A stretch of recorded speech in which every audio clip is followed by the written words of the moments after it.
ఆకాశవాణి ప్రాంతీయ వార్తలు చదువుతున్నది వందెల జయలక్ష్మి. ముఖ్యాంశాలు: స్థానిక ఉత్పత్తుల వినియోగం పెంచాలని ప్రధానమంత్రి నరేంద్ర మోదీ మన్ కీ బాత్ కార్యక్రమం ద్వారా ప్రజలకు విజ్ఞప్తి చేశారు. మేరా యువభారత్ సంస్థ ద్వారా దేశాభివృద్ధి కార్యక్రమాల్లో పెద్ద సంఖ్యలో పాల్గొనాలని దేశ యువతకు ప్రధానమంత్రి పిలుపునిచ్చారు. పాక్షిక చంద్రగ్రహణం తర్వాత రాష్ట్రంలోని ప్రధాన ఆలయాల్లో ఈ ఉదయం నుంచి దర్శనాలు మొదలయ్యాయి. రాష్ట్ర భారతీయ జనతా పార్టీ సేకరించిన అమృత కలశాలతో నిండిన ప్రత్యేక రైలు దేశ రాజధానికి ఈ ఉదయం బయలుదేరింది. వరల్డ్ కప్ టోర్నమెంట్లో భాగంగా మరికొద్దిసేపట్లో భారత్ ఇంగ్లండ్ మ్యాచ్ ప్రారంభం కానుంది. వార్తల వివరాలు: భారత ప్రజలు దేశీయ ఉత్పత్తులను కొనుగోలు చేయడం ద్వారా స్థానిక వ్యాపారాలను ప్రోత్సహించాలని ప్రధానమంత్రి నరేంద్ర మోదీ కోరారు. మన్ కీ బాత్ కార్యక్రమంలో ప్రధానమంత్రి మాట్లాడుతూ వోకల్ ఫర్ లోకల్ ఉద్యమం ద్వారా స్థానిక ఉత్పత్తుల కోసం డిమాండ్ పెరుగుతోందని చెప్పారు.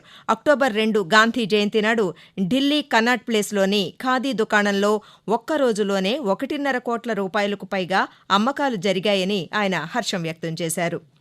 ప్రజలు దేశంలోని వివిధ ప్రాంతాల్లో పర్యటించేటప్పుడు అక్కడి స్థానిక కళాకారులు తయారు చేసిన ఉత్పత్తులను కొనుగోలు చేయాలని ప్రధానమంత్రి సూచించారు. దీపావళి వంటి పండుగల సందర్భంలో కూడా స్థానిక ఉత్పత్తులను ప్రోత్సహించాలని పిలుపునిచ్చారు. భారతదేశం ఇప్పుడు ప్రపంచంలోనే అతిపెద్ద తయారీ కేంద్రంగా అభివృద్ధి చెందుతోందని గుర్తు చేశారు. ఇలాంటి కొనుగోళ్లు చేసినప్పుడు డిజిటల్ చెల్లింపులు చేయాలని కోరారు. ఆ కళాకారుడు లేదా ఉత్పత్తితో సెల్ఫీ తీసుకుని నమో యాప్లో తనతో పంచుకోవాలని కోరారు.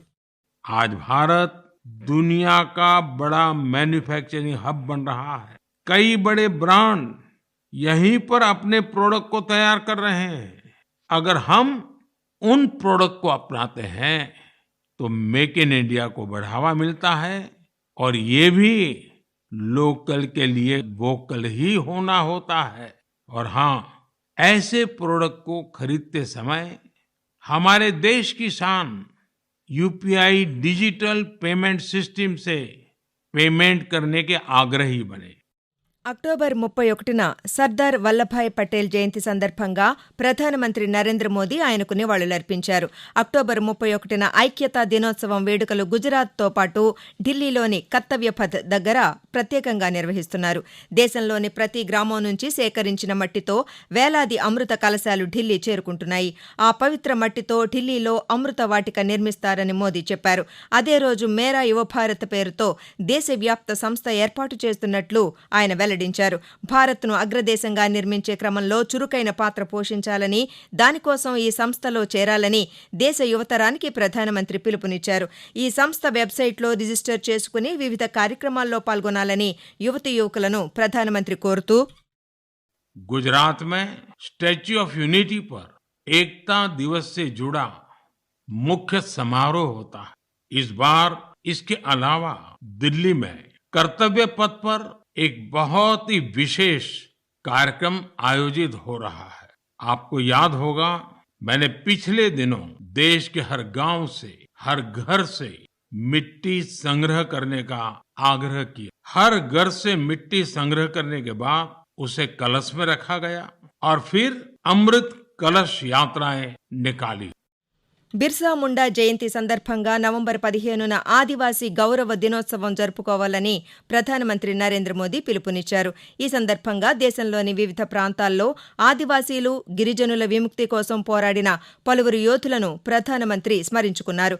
దేశం ఆత్మగౌరవానికి, ప్రగతికి ఎప్పుడూ ప్రాధాన్యతనిచ్చిన ఆదివాసీ సమాజానికి ప్రధానమంత్రి కృతజ్ఞతలు చెప్పారు.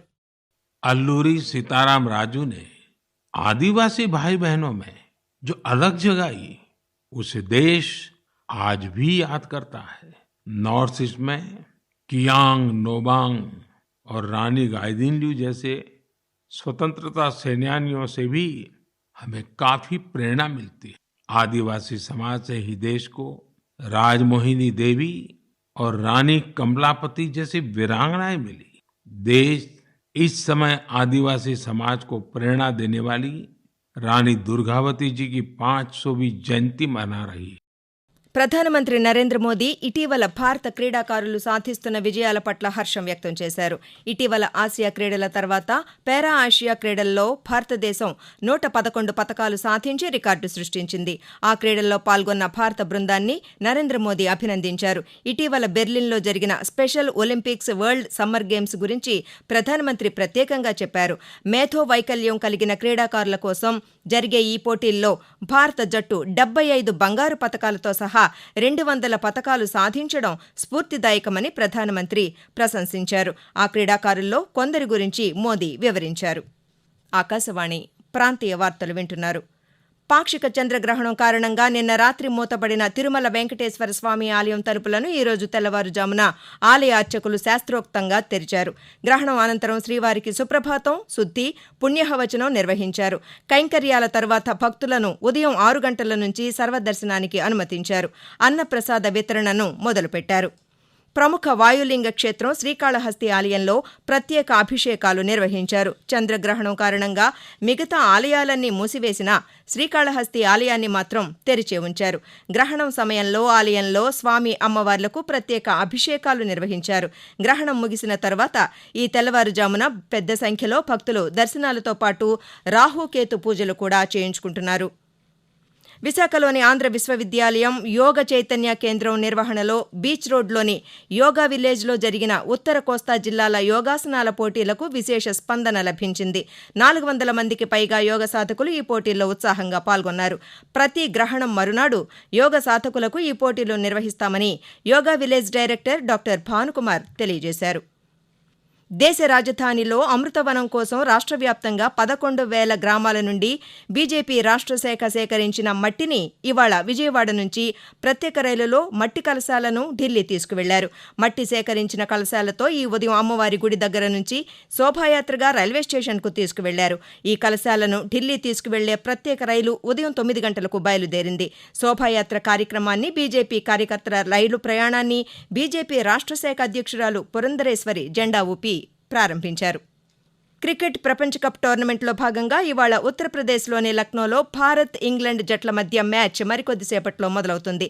ఇప్పటి వరకు 5 మ్యాచ్లు ఆడి అన్నింటిలోనూ గెలిచి పటిష్ట స్థితిలో ఉన్న భారత్ డబుల్ హ్యాట్రిక్ పూర్తి చేయాలని భావిస్తోంది. గత వరల్డ్ కప్ విజేత అయిన ఇంగ్లాండ్ మాత్రం ఇప్పటి వరకు ఆడిన 5 మ్యాచ్లలో ఒకే ఒక్క మ్యాచ్లో గెలిచింది.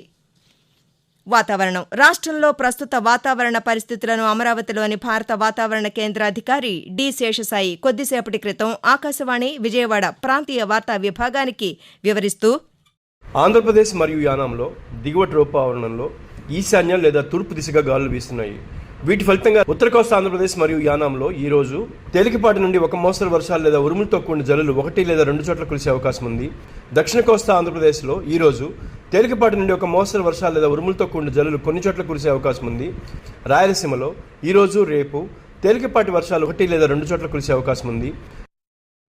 అంతర్జాతీయ అంతర్జాల దినోత్సవాన్ని ఈరోజు నిర్వహిస్తున్నారు. 1969 అక్టోబర్ 29వ తేదీన ఒక కంప్యూటర్ నుండి మరొక కంప్యూటర్కు పంపిన మొదటి ఎలక్ట్రానిక్ సందేశానికి గుర్తుగా అప్పటి నుండి ప్రతి ఏటా ఈ కార్యక్రమం నిర్వహిస్తున్నారు.